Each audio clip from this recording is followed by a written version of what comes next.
What is going on, guys? This is Eastleigh Jackets here with your 2014 Eastern Conference Finals predictions. And to me, this is going to be a great series. I'm pretty sure a lot of NBA fans have been anticipating it the entire year. As you guys know, there's a lot of rivalry and tension between these two teams. They don't like each other. I'm pretty sure they met the past 2 years in the playoffs. And last year, I believe, went to a Game 7. Two great elite teams here. The number 1 seed in the East, the Indiana Pacers, and the number 2 seed in the East, the Miami Heat.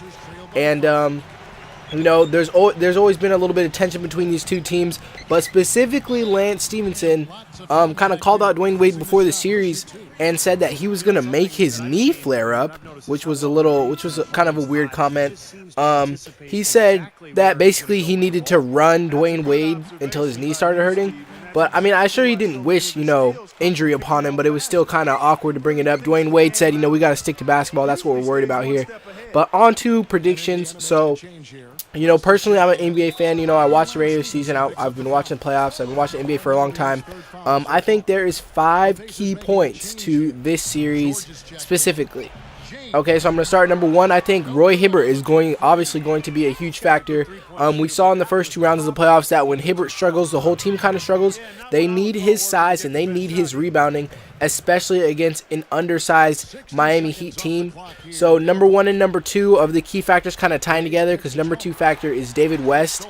And David West, obviously, if you guys watched Game 1, he has a lot of size against Miami as well, and he's actually one of the better players on the Indiana Pacers, and I think that he'll be a difference maker in this series. As you guys can see, Miami is pretty undersized towards Indiana, except when they have Birdman on the floor, but he can't be in there the whole game.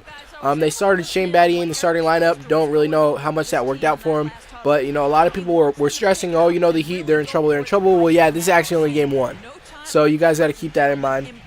Number 3, I think one of the biggest factors will be Dwyane Wade, and he is one of the biggest factors in this title run this year for the Miami Heat. And I've been saying, since day one, if Dwyane Wade is healthy, Miami is easily the best team in the league, because if you know basketball, if you know Dwyane Wade, he can score at will. Dwyane Wade scores whenever he wants. I personally think he's, one of the best shooting guards in the league. Kobe Bryant before he was hurt. And, if you want to say James Harden is, go watch James Harden play defense. James Harden plays horrible defense. And until he learns to play good D, the Rockets will not advance. But, yeah, Dwyane Wade is critical to the Miami Heat and their success. I'm pretty sure he had like 26 points or something like that in Game 1. And I think, the battle between him and Lance Stephenson will be awesome this series. So he's the 3rd key factor. The 4th key factor is, will the Pacers show up? Will they bring that fire that they brought in Game 1 for every single game? Because, every single time we think, oh, the Pacers are back on track, they brought some intensity tonight, then they choke the next game. So, it's kind of weird because we've never really seen this happen. The number 1 seed in the East, starts off November. Everyone's saying, this might be one of the greatest Pacer teams of all time. And then, after the All-Star break, they just completely fall apart. And it was really weird to see. I'm pretty sure a lot of NBA fans would agree with me. But, we question, will the Pacers, will they show up, the next game? When they get to Miami and they get down by 10, will they keep their composure and try to pull out a victory on the road? Obviously Game 1 against, some of their biggest rivals, they're going to come out with some intensity. But that doesn't necessarily mean that's going to carry over game after game, especially when they travel to Miami. So, we will see about that. And, the Heat, on the other hand, they've been there, done that. They said after losing Game 1, the Heat have gone on to win 4 series just in the Big 3 era. So keep that in mind. They've been down 1-0 before plenty of times, and 3 of those times they've gone on to win 4 straight games, including 2012 against Oklahoma City Thunder. If you guys remember, they stole Game 2 on the road over the Thunder, and then closed out that series 3 straight games in Miami. Now the playoff format's different. It's not 2-3-2. It's 2-2-1-1-1, which I personally think is a little bit better. It's a little bit fairer. But we shall see. The very last key factor I think in this series is the benches for both teams, and how well will they play, how well will they show up. As for Miami, they let go of guys like Mike Miller, and they're dealing with a lot of injuries, guys like Greg Oden and Michael Beasley. that are, you know, extra bodies that they're missing. But you know, they're doing all right.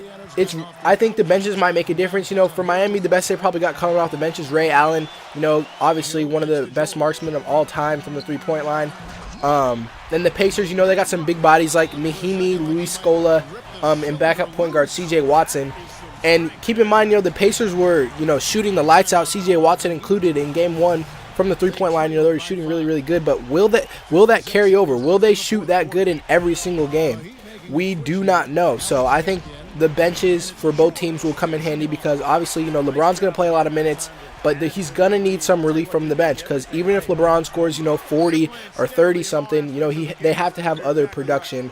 And I think Miami, in the end, will get their composure together, and they're going to steal a game in Indiana.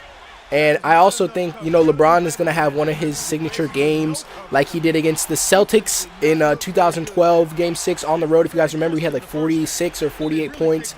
I think he will go off against Indiana, but I already listed the 5 key factors, so to go back over them, number 1 is Roy Hibbert. Whether or not he will show up, he affects the entire squad, their defense, their rebounding, their post presence, a lot of stuff. Number 2, David West. He's, I think, one of the best players on the Pacers and kind of their leader. He's kind of a vet that's been, you know, in situations like this for the most part.